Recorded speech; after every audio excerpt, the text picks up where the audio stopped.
beekamoo Caalaa Bultumee fa'aa Galaanaa Gaaromsaa fa'aa artistoonni hundi isaanii Taaddalaa Gammachuu fa'aa hundi isaanii Bosiyyoon faanti haadha manaa ni qaban.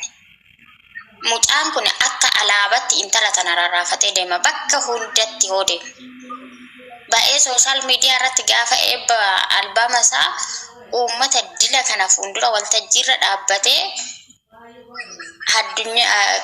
qananii addunyaa bu'aa bayii hedduun wajjin dabartee nan galatoonfachuu barbaadaa jedhe. Haadha isaa kan abbaa malee isa guddiste duursee jechuudha.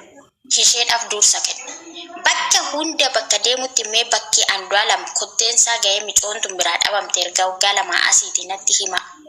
Bakka kanaati irratti micoontuun bira hin jirtu jedhaatini natti hima. Miqanyoonni jibba malee jaalala hin beekne micoontuun mucaan boodigaardii qaba. Gaardii waliin socho'a. Isa hargachuu hin danda'an. Isa hargachuu waan hin dandeenyeef dubartiin immoo of eeggannoo hin gootu. Akkuma armi keenya rarra'u qalbiin teenyas rarraatudha. Hunduma waliin rarra'aa oolti. Micootana guyyaa ishiin suura ka'aa oolte sana. Namichi istiidiyootti suura kaasaa oole sun maaliin tuqee maaliif yaadu wallaalte Oromoon? Eeyyee anillee kana yaadee rashee of hin boontu. Kanaaf akkamitti namtichi maaliin tuqee? Uffanni ishiin ittiin suura ka'aa oolte sun eessaa kireeffame? Eessaa fuudhame? Eenyutu akkamitti eessaa fuutee uffatte uffata sana? Micoontuun odoo ijoollee dubartiin sinitti nima qoree noon waraante akka waan dhiirri xiyyiitiin waraanee fi dubartiin qoree waraante tokko miti. Dhiira xiyyiitiin waraane wayyaa dubartii qoree waraante mannaa jechuudha. Dubartiin waanuma xiqqoo kulkulfa wanni jedhatti beektaa hoo'ifatti.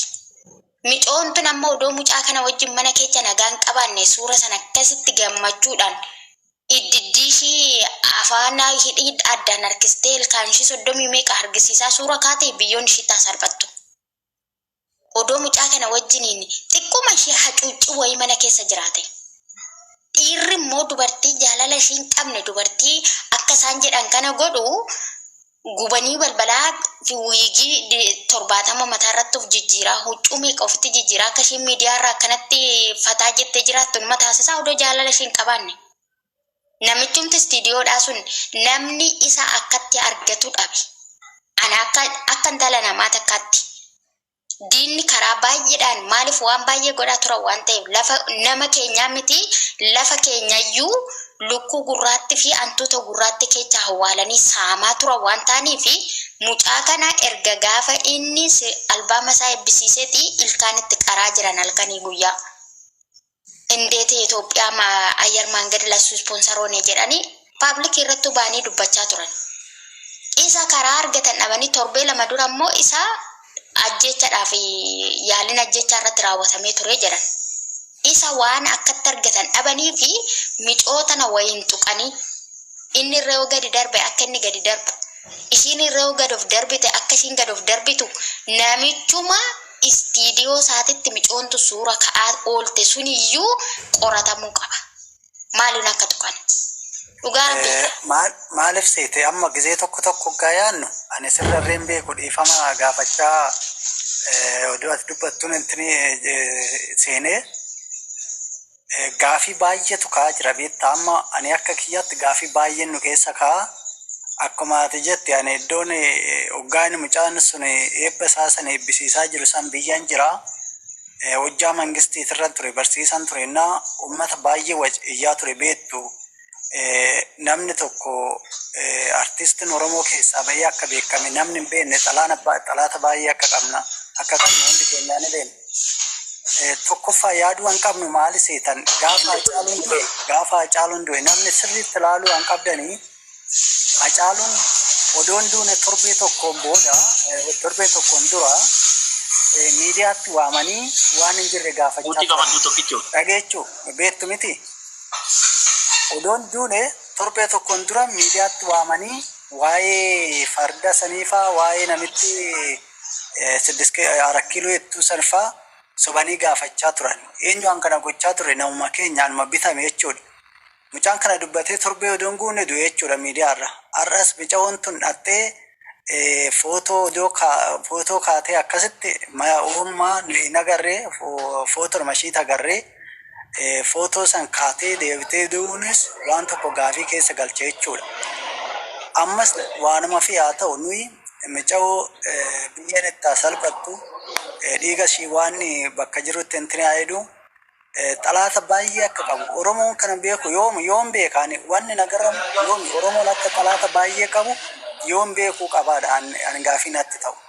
Yooma ani ammas dhibba keessaa dhibbaanan dubbadhu Andu'aalam hin beeku ani yoon dhiisarraan kun dura gogaa waan riifama naa godhu mucaan kun haadha manaasaa dhuguma fooqirraa ha'ee ajjeesa hidheetu yaadu. Yoo minaalbaat ammoo karaa biraatiin hoggaa yaadu maali minaalbaat isa ajjeesu dhaqanii isa ajjeesurra akka mucaan ol jedheen deemne akka mucaan artistoonni Oromoo hundi akka jibbamu akka dhaabbachiisan baay'eetti jibbanii uummanni akka intinii irratti ka'an gochuudhaaf isa dhiisanii mica'oo tana haadhanii ajjeesus danda'u. Mica'oon akka of ajjeesus goosuu danda'u hin beeknabe.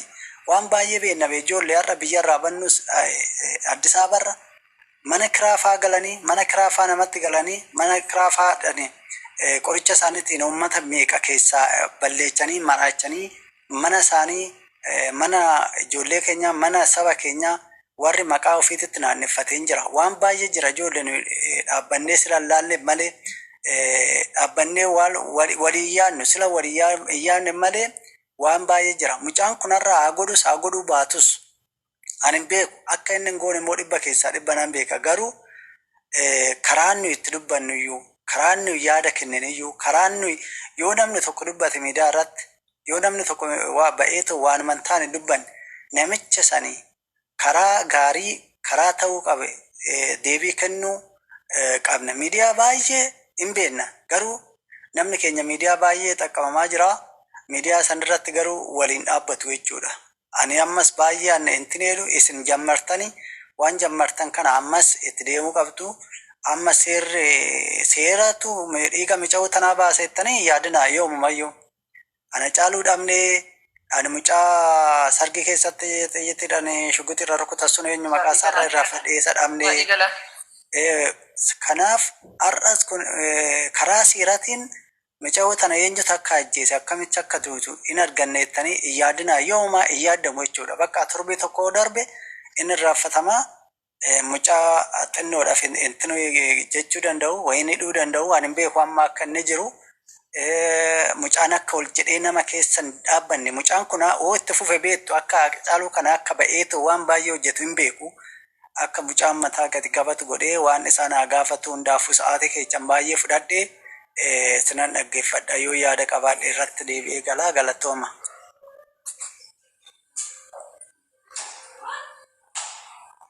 Noora warra dhuftanii jecha naanaati yaada qabaattetti fufiitoo waan isin nan ba'a jedheeni.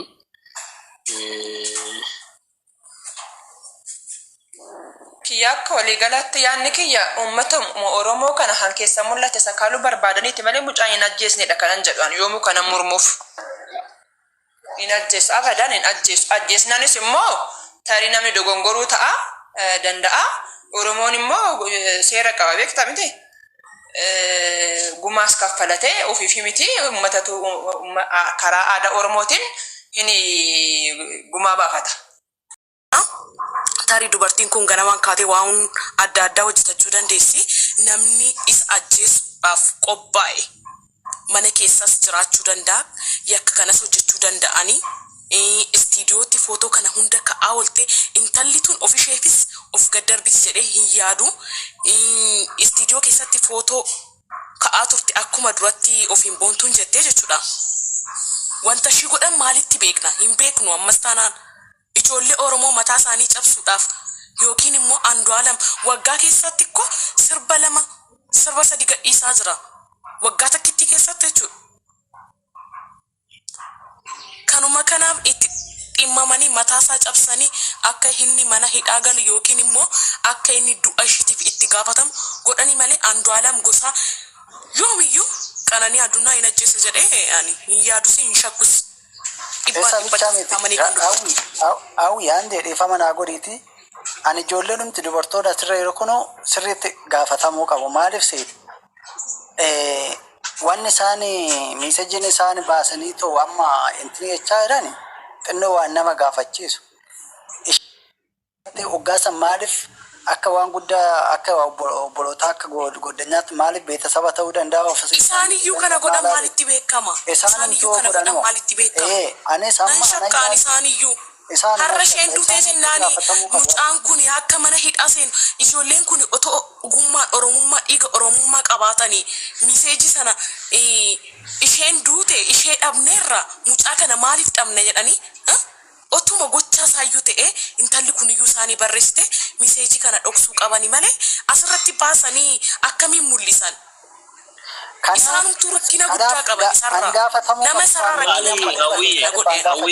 hawwii maal tirseetti doktorii Mararaa Guddinaatu maal jedhe seete Oromoo kana waan biraarraa bilisoomsineet garaarraa bilisoomsuu dadhabnee jedhe.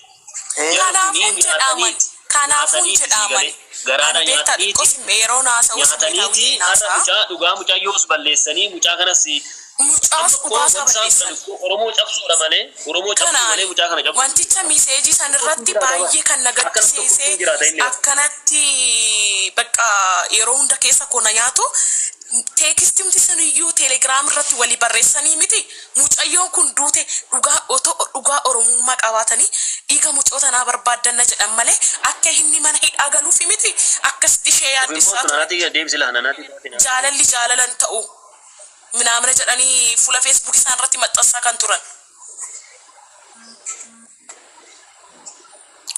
Kanaaf amma beekafatamu kun ikko Oromoodhaaf hin galu ijoollee Oromoo shamarran Oromootiifis hin galu kun. Gaafatamuu qabu ijoolleen. Jammar immoo bakkee kanatti waa'ee yoonii maanyaa hinaasa hinaa tuffadda inni ikko Amaaraadha waan barbaade nuun jechuu danda'a. Oromoo waan meeqa gochaa jira bakkee kanatti.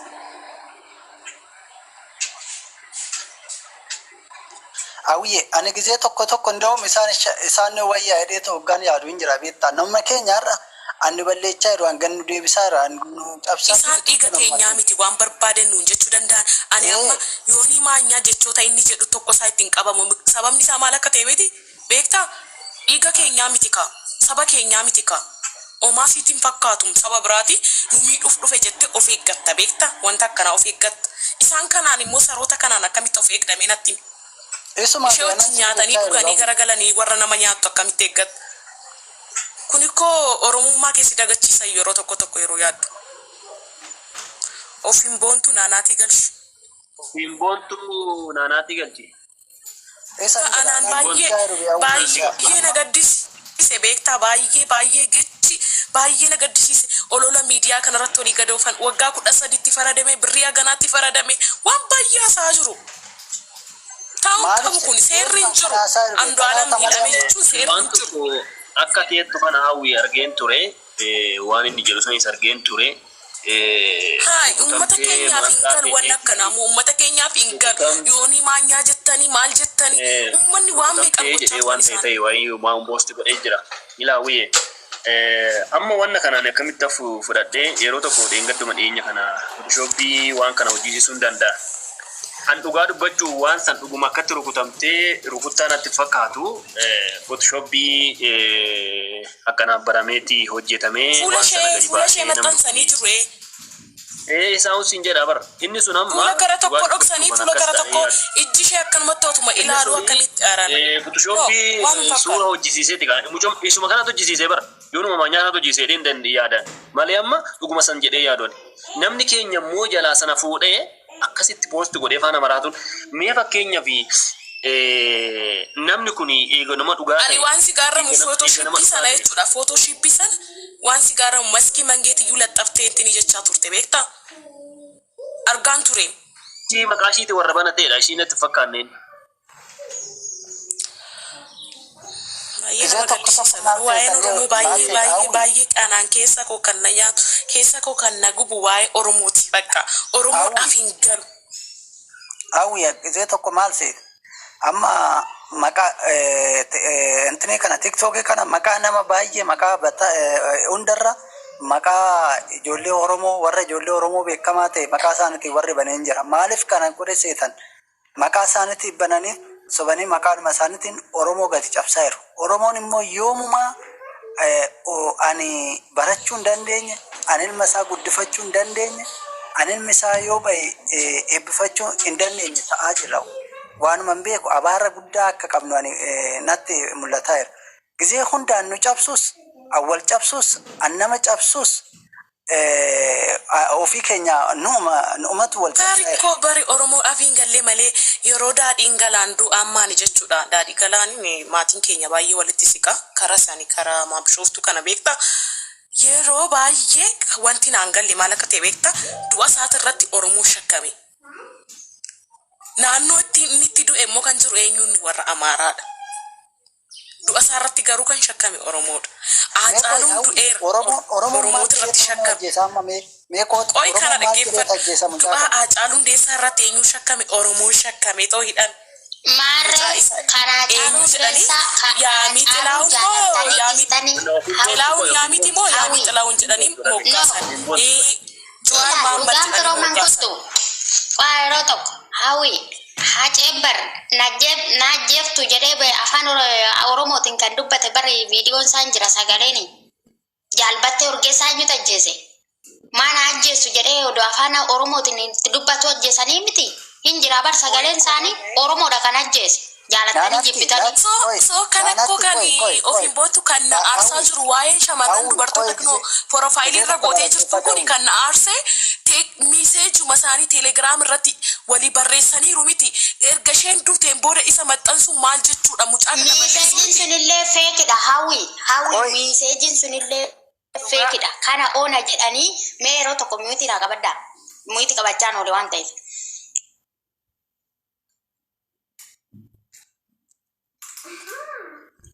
Wanti sirriitti sammuu keessan bantanii ilaaluu qabdan waan kana wanti sun miiseejii ji'a torba duraati. Wanta kana isaan ji'a torba dura qindeessaa turanii jechuudha. Diraamaa kana akkamitti akka waan kana raawwatan akkamitti akka yookaan mucaa kana yookaan micoota kana dhabamsiisanii ji'a torba dura qindeessaa turanii jechuudha. Waan har'uma ol ka'ee har'uma taateen kun ta'ee miti. Miiseejii sana ishiin akkanatti naa barreessaa turte jettee gadi baaste suni qannoo jettee gubbaatti barreeffatteerti malee lakkoofsi qananii mul'ata. Lakkoofsi qananii addunyaa mul'ata. Bar akka horiitti nu goyoomsaa jiranii bar horiin irree hin beeka marga bakka laaftu laalee ciffata.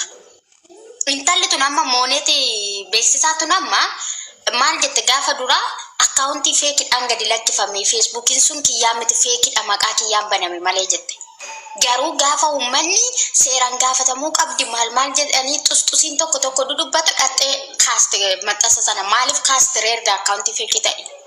Akkamitti namni akkaawuntii feekidhaan ofiin boontu caaltuu eenyu jedhamti isheen intinitti jaalalli mana farsoo mana jettee maxxansitee turte fuula feesbuukii ishee irratti isheen illee kaasteerti beekta. Hundi isaanii shira xaxaa turan dubartiin immoo ni beekta hawwi dubartiin hanga lafarra jirtu lafa jala jirti. Mucaa kanarratti bitamanii maallaqaan bitamanii isa dhabamsiisuu dadhabnaan micoota na dhabamsiisan. Wanti kun qindaa'aa kan ture ji'a torba dura. Anis kan jedhu kanadhaam mucaan kun waggaa keessatti waan meeqa maxxansaa jira. Artistoonni beekamtoonni waan isaan hin maxxansine maxxansaa jira mucaan kun waggaa tokko keessatti kanumaaf isuma galaafachuuf jedhanii kana raawwatan jedhee yaadaan. Malee Andu'aalam Gosaa ani gaafii tokko bicha isheen ajjeesu. Hawwi maal siiti gizee tokko sirriitti dhaabbachnee ayyaaduu dandeenyu Oromoonis ajjeesu inni biraatis ajjeesu hin beekna eenyu akka ajjeesu. Oromoon lafumaa ka'ee Oromoo waan ajjeessanitti fakkaata. Oromoo keessatti dhalanne ambuttan dhaladhani saba Oromoo sirriitti hin beekamu. Dhiiga aadaa Oromoo keessa hin ba'een waanuma fe'e ta'eef Oromoo